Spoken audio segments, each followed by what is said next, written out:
हिमाचल प्रदेश में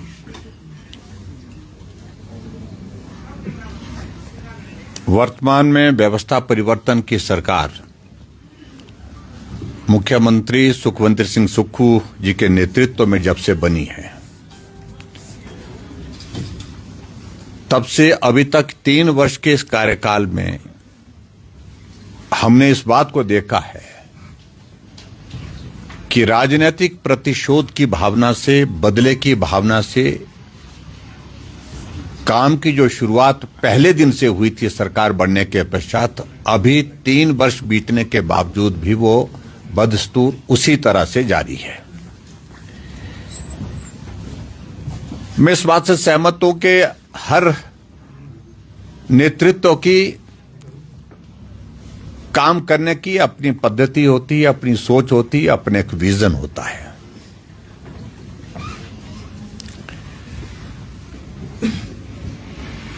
और हिमाचल प्रदेश में कांग्रेस की सरकार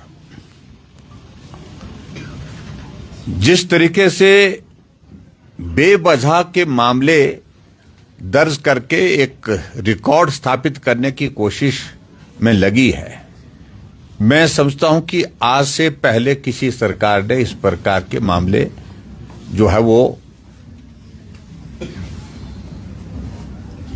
किसी के खिलाफ भी, चाहे राजनीतिक दृष्टि से हमारे प्रतिद्वंदी हैं, वैचारिक दृष्टि से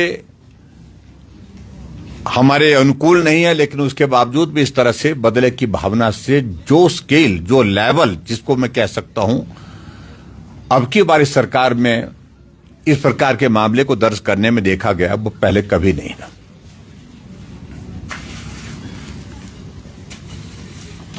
मैं अपने अनुभव के हिसाब से इस बात को कह सकता हूं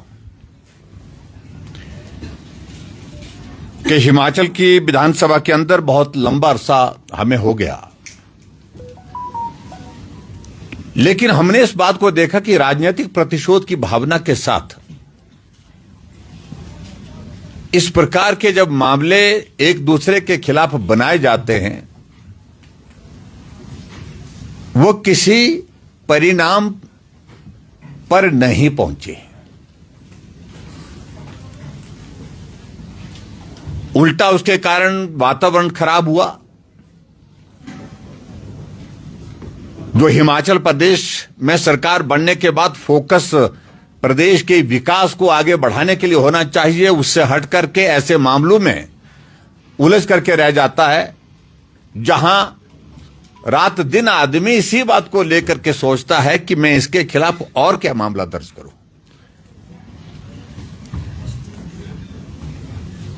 लेकिन परिणाम उसके बहुत अच्छे नहीं रहे।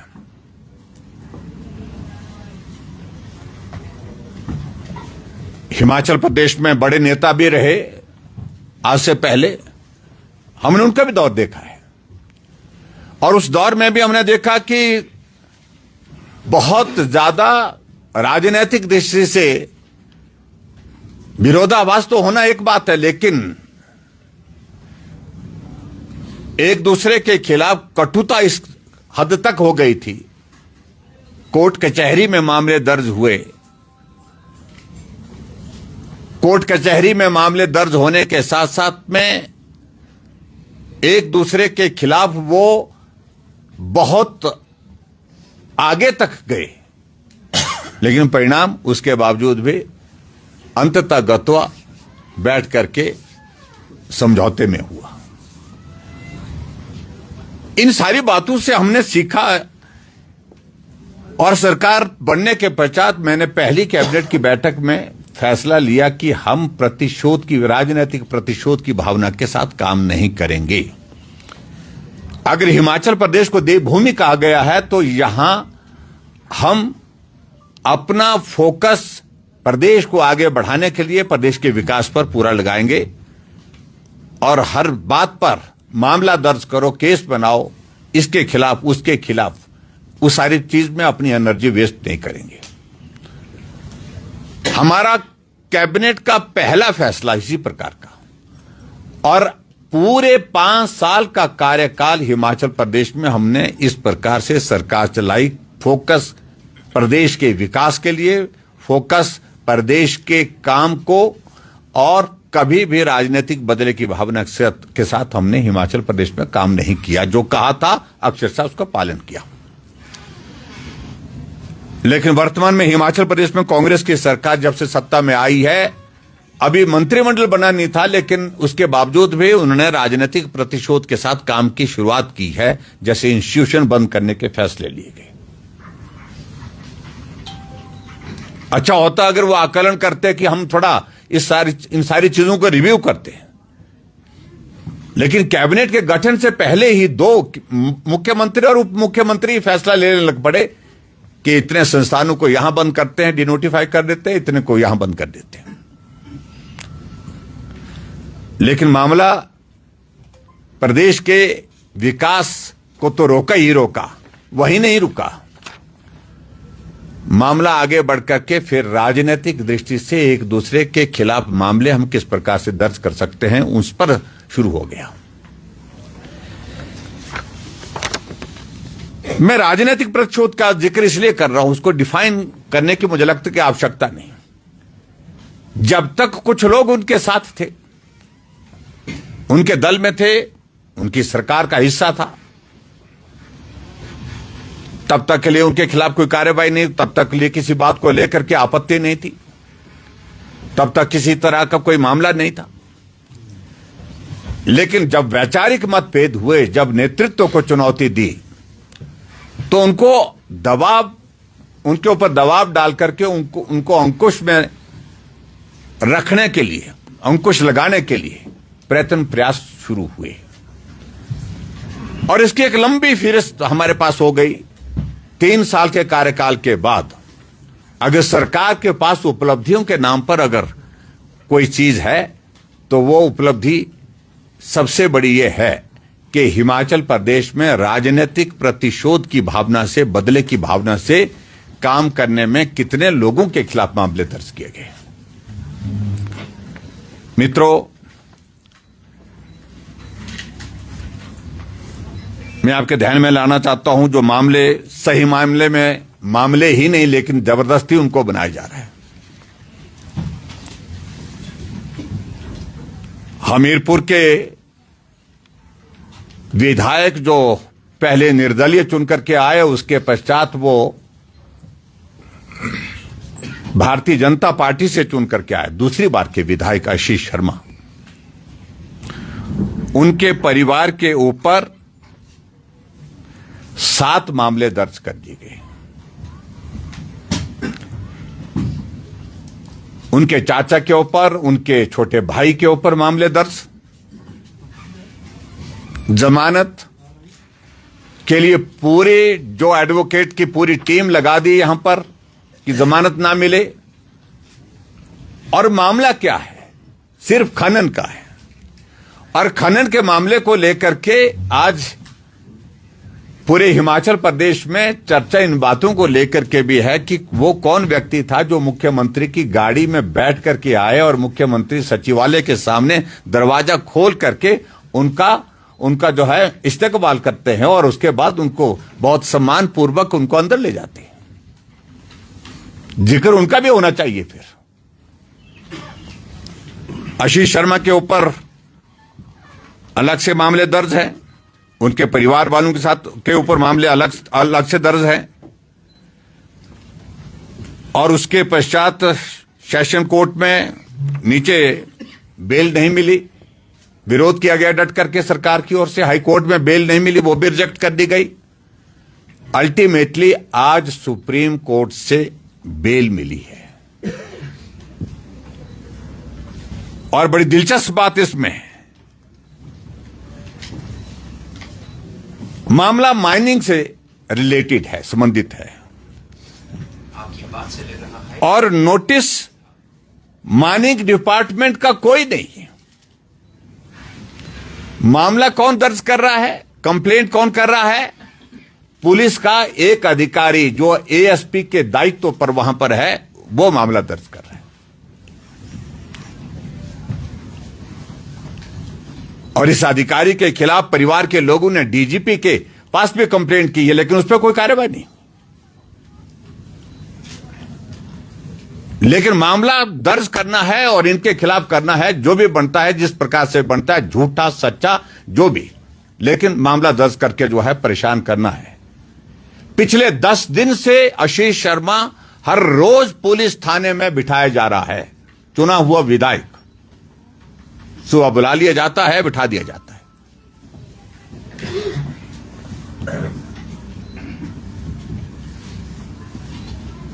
लेकिन कब से यह दौर हुआ? जब उन्होंने कांग्रेस का विरोध किया, कांग्रेस पार्टी के खिलाफ खड़े होकर के आवाज उठाई। आगे बढ़कर के हम बात करते हैं राजेंद्र राणा जी, पूरा विधायक, उनके बेटे के ऊपर, उनकी पत्नी के ऊपर मामला दर्ज किया, जमानत पर है वो। आप कल्पना करिए, कहीं भी वो मामला टिकता नहीं, बनता नहीं था, लेकिन उसके बावजूद भी उनके खिलाफ भी मामला दर्ज किया गया। आगे हम बात करें सुधीर शर्मा जी, जमीन नापी गई उनकी और नए आदेश ये किए गए हैं कि उनके घर का असेसमेंट किया जाए, रियल असेसमेंट उसका किया जाए, और ये पीडब्ल्यूडी डिपार्टमेंट को इस काम में लगाया गया है। जो कांग्रेस के वर्किंग प्रेसिडेंट भी रहे हैं, वर्किंग प्रेसिडेंट रहे ना सुधीर शर्मा जी, ये राजेंद्र राणा जी रहे, और ये सुधीर शर्मा जी कांग्रेस में मंत्री रहे, पिताजी भी मंत्री रहे। लेकिन ये कार्रवाई कब से शुरू हुई? जब से वो भारतीय जनता पार्टी के समर्थन में आए।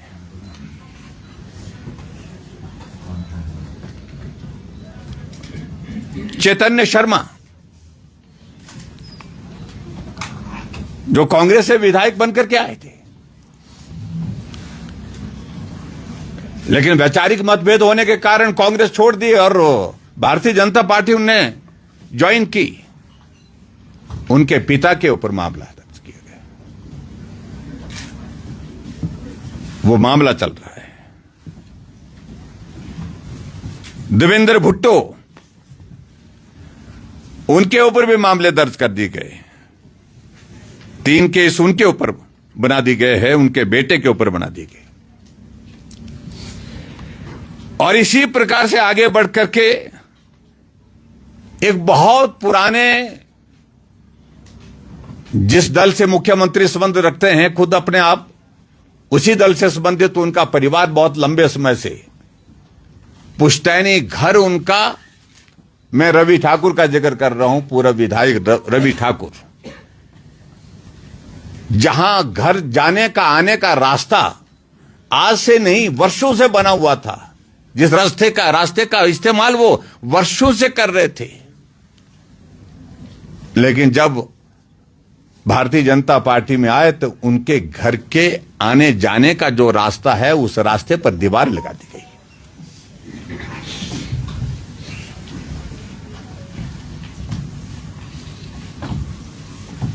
और उसी तरह से केएल ठाकुर, जब तक निर्दलीय विधायक के नाते वो समर्थन दे रहे थे तब तक ठीक थे, लेकिन जब उन्हें समर्थन उनको छोड़ करके, कांग्रेस को छोड़ करके, सरकार को छोड़ करके भारतीय जनता पार्टी के साथ आने का फैसला किया, उनका माइनिंग का काम है, उस काम को भी बंद कर दिया गया। हाईकोर्ट से ऑर्डर लेकर के उसको जो है अब वहां पर क्रशर चलाने की अनुमति उनको मिल पाई है। लेकिन उसके बावजूद भी लगातार पुलिस हर दूसरे दिन वहां पर जाकर के कुछ ना कुछ करती रहती है, प्रताड़ित करती रहती है, परेशान करती रहती है। और आगे बढ़ करके होशियार सिंह जी, जो देहरा से विधायक, 2 बार निर्दलीय विधायक, और हिमाचल के इतिहास में मुझे लगता है कि आज तक अगर कोई एक विधानसभा क्षेत्र से लगातार 2 बार विधायक बने तो होशियार सिंह बने। निर्दलीय की बात कर रहा हूं मैं।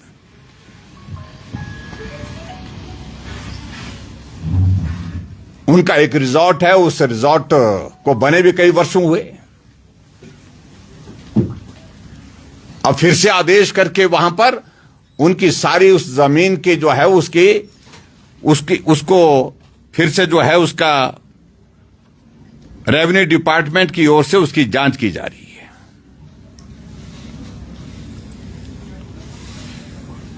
और जबकि जो मेरी जानकारी है उसकी डिमार्केशन ऑलरेडी पहले हाईकोर्ट के आदेश पर हो चुकी है। हाईकोर्ट की देखरेख में, निगरानी में हुई है। बाकायदा कमेटी कॉन्स्टिट्यूट की गई थी यहां से हाईकोर्ट से, और वो कमेटी जाकर के वहां पर सारी जो है उसकी डिमार्केशन करके जो है आई थी। लेकिन उसके बावजूद यहां वर्तमान सरकार जो है उनकी उस जमीन की पूरी जो है पैमाइश नए सिरे से कर रही है, डिमार्केशन नए सिरे से कर रही है।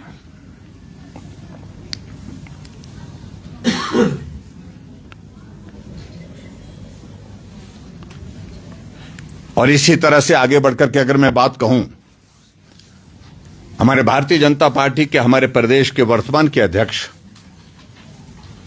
डॉक्टर राजीव बिंदल और हमारे पांवटा के विधायक पूर्व मंत्री सुखराम चौधरी, उनके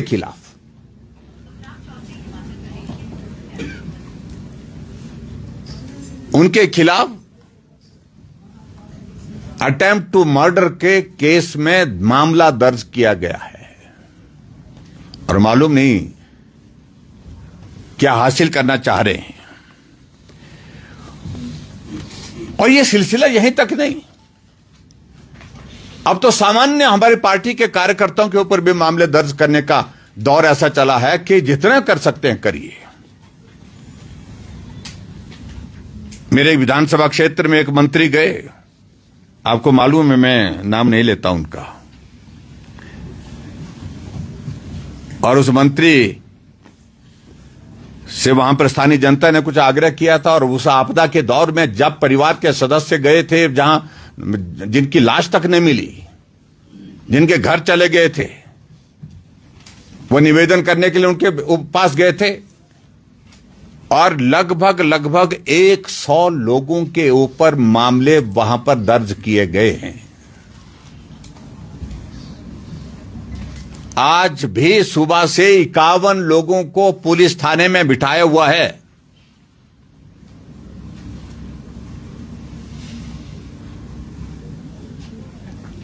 एडिशनल लिस्ट बनाई जा रही है। कुछ लोग छूट गए हैं बोलते हैं, और उनका वेरिफिकेशन कौन कर रहा है? कांग्रेस पार्टी के नेता कर रहे हैं वहां खड़े होकर के। और दिलचस्प बात यह है कि बहुत सारे लोग ऐसे हैं जो मौके पर थे ही नहीं, उनके भी मामले, उनके खिलाफ उनका भी नाम दर्ज करा दिया गया है।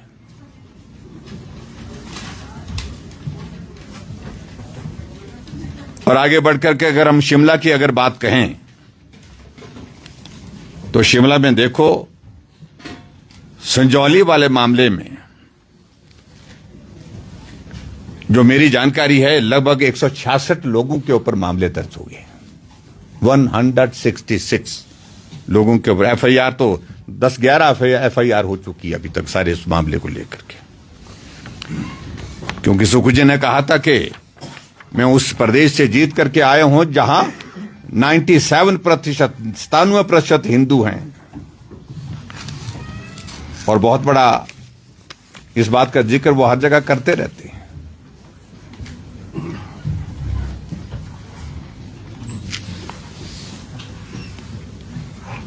लेकिन जब प्रश्न इन सारी बातों को लेकर के होता है, तो हम भी प्रश्न पूछना चाहते हैं। यहां बंजार के हमारे विधायक बैठे हैं, और बंजार में इन्होंने अवैध कटान का एक मामला उठाया था। सुरेंद्र शौरी जी ने, वहां के जो विधायक हैं हमारे, जिसमें सैकड़ों पेड़ वहां पर काटे गए। मामला दर्ज करने के लिए कहा, लेकिन मामला दर्ज नहीं किया गया। अभी तक भी एफआईआर उसमें जो है वो नहीं हुई है। इनने विधानसभा के अंदर एक मामला उठाया था बंजार विधानसभा क्षेत्र का के मलबे को उठाने के झूठे बिल बना दिए गए। 2023 में जो आपदा आई थी उसमें 14 करोड़ के लगभग 14 करोड़ का ये विधानसभा के रिकॉर्ड का हिस्सा है कि 14 करोड़ के लगभग वहां पर फर्जी बिल बना करके जो मलबा पड़ा था, जो डेब्रिस थी, जो बरसात में उस आपदा के दौरान उसको उठाने के बिल जो है वो बन करके उनको पेमेंट हो गई, लेकिन उसके बावजूद मलबा अभी तक भी वही है, मलबा नहीं उठा, लेकिन बिल बन करके जो है वो पैसा जारी हो गया। और मुख्यमंत्री ने विधानसभा के अंदर अच्छी तरह से मुझे याद है, आज भी मुख्यमंत्री जी ने कहा था कि हम इसकी जांच करेंगे, विजिलेंस इंक्वायरी करेंगे, लेकिन अभी तक इंक्वायरी नहीं हुई। धर्मपुर में हजारों पेड़ काट दिए गए, एक डिपो अभी तक बनना था, उसकी रजिस्ट्रेशन की प्रोसेस वहां के एक कांग्रेस पार्टी के नेता के परिवार के सदस्यों के नाम से थी। हजारों पेड़ काट करके उनको एक जगह काट करके रख दिया गया, डिपो मिलेगा उसके बाद इसको बेचेंगे। मामला उठा, रातों रात उस डिपो की लकड़ियों को उठा करके ट्रकों में उठा करके धर्मपुर के उन खड्डों में, नालों में फेंक दिया गया। बहुत सारी लकड़ियां वहां पर दफन कर दी गई है, वो सारी डिटेल्स है, वो शायद मेकल मामला भी चल रहा है, लेकिन उसमें क्या कार्रवाई हुई?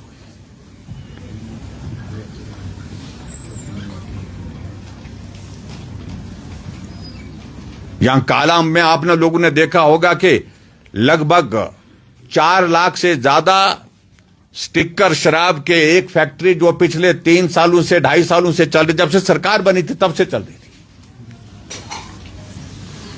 सैकड़ों करोड़ रुपए का मामला है वो।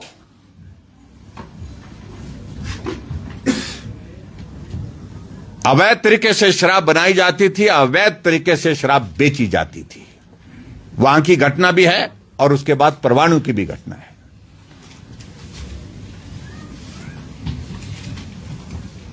लेकिन कौन अधिकारी था जो मुख्यमंत्री कार्यालय से लगातार फोन करके कार्रवाई को रोकने के लिए प्रयत्न करते रहे? यह भी जांच का विषय है। कोई कार्रवाई इस पर नहीं हुई।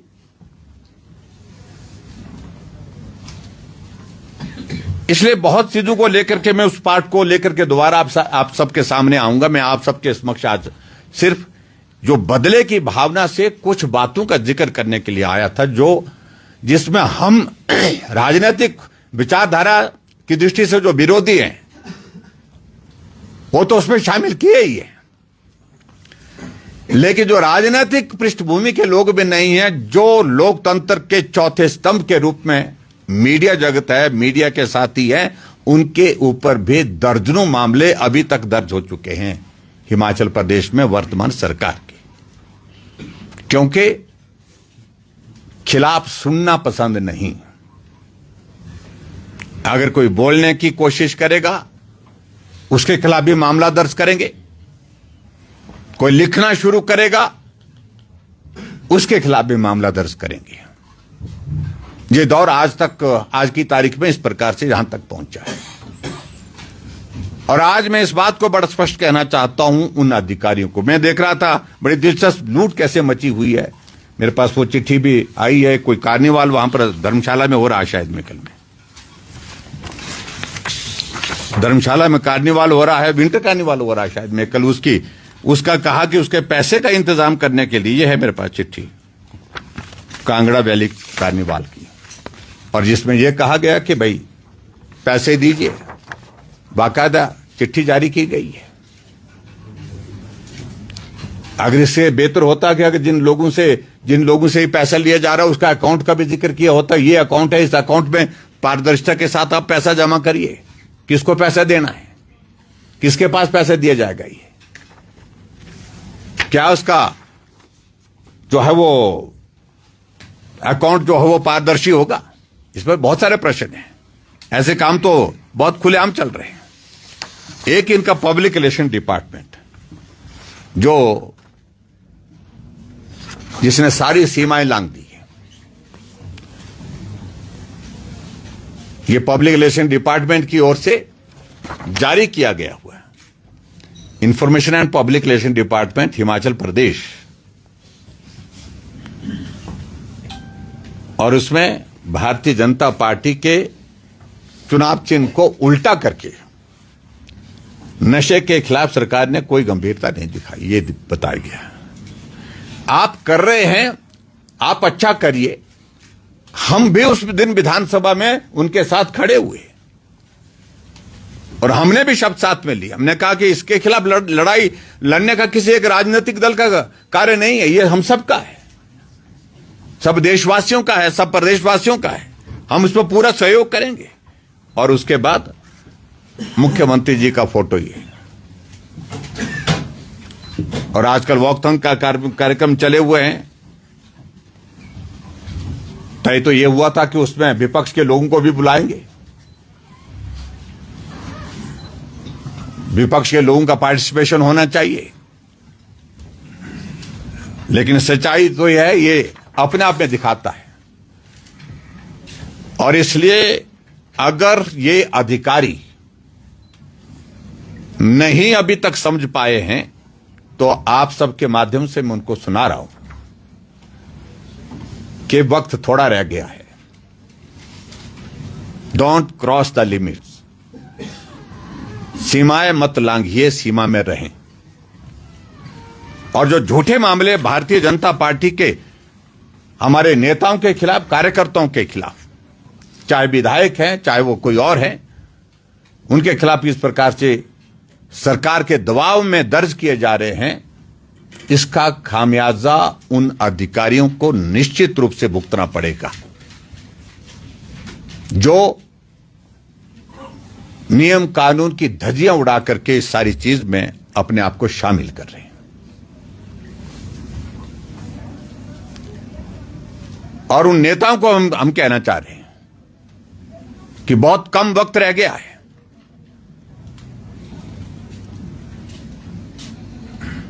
अभी आपने जो कार्रवाई करनी है वो करते रहिए, लेकिन जो 2 वर्ष के बाद जब सरकार आपकी नहीं होगी तो वो सरकार भी कार्रवाई करने के लिए स्वतंत्र होगी, क्योंकि शुरुआत आपने की है।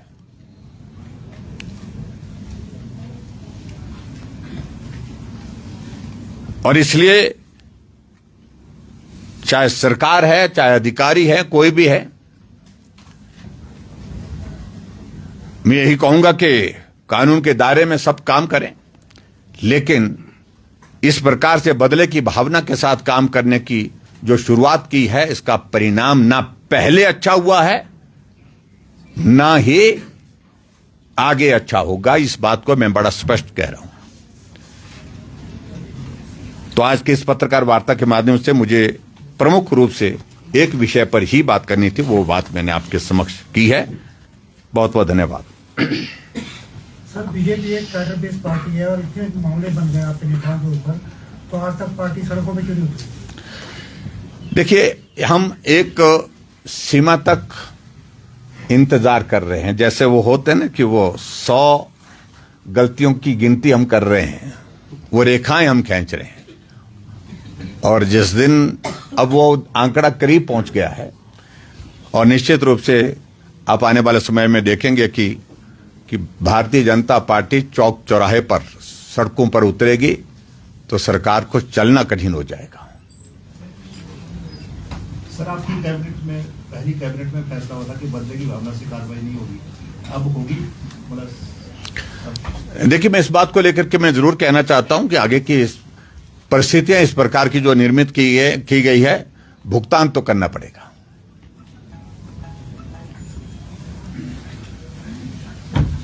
सर, डिप्टी सीएम साहब कह रहे हैं कि रात के अंधेरे में जो है वो अधिकारी मिल रहे हैं बीजेपी नेताओं से, और आप कह रहे हैं कि जो वो अधिकारी हैं वो आपके खिलाफ भी केस बना रहे हैं, तो सत्यता किसकी बात में? डिप्टी सीएम कह रहे हैं आपके लिए, आप कह रहे हैं कि देखिए, ऐसा है कि 3 वर्ष का कार्यकाल, उस पर मैं आज बोलना नहीं चाह रहा था। जो कांग्रेस सरकार का पूरा हुआ, पूरा नेताओं का भाषण देने का तौर तरीका आप लोगों ने अच्छी तरह से मंडी के पड्डल के मैदान में देखा। एक तरह से मैं कहूं वो खुला तांडव था एक दूसरे के खिलाफ। मुख्यमंत्री और उप मुख्यमंत्री सीधी भाषा में पहली बार पूरे प्रदेश ने देखा उनको एक दूसरे के खिलाफ बोलते हुए खुल करके बोला है। मुख्यमंत्री कहते हैं कि लड़ाई लड़ी जाएगी अंदर के लोगों के साथ भी और बाहर के लोगों के साथ भी, और उप मुख्यमंत्री जी बोलते हैं कि ऐसे नहीं चलेगा सुक्खू जी। और जो अधिकारियों का जिक्र कर रहे हैं, ऐसे अधिकारी, मैं बड़ा साफ कहना चाहता हूं, अधिकारी रात के अंधेरे में नहीं दिन में भी मिलते हैं। और उनको मुझे मालूम नहीं किस बात को लेकर के परेशानी है, लेकिन एक दूसरे के खिलाफ खुलेआम वहां पर तलवारें भांजी गई। एक तरह की इस तरह की स्थिति थी वहां पर। पूरा 3 साल का कार्यकाल जो पर्दा थोड़ा बहुत था वो सारे का सारा उठ गया है।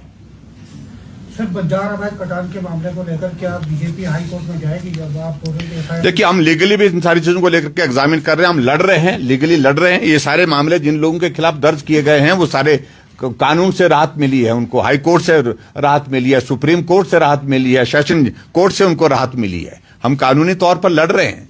और उसके साथ साथ में जहां बंजार वाली बात कही, उस बात को लेकर के निश्चित रूप से सरकार ने कहा था कि हम कार्रवाई करेंगे, लेकिन कार्रवाई अब तक कोई हुई नहीं है। लेकिन अब नहीं होगी तो आने वाले समय में होगी। सभी का बहुत बहुत धन्यवाद। थैंक यू वेरी मच, बहुत बहुत धन्यवाद।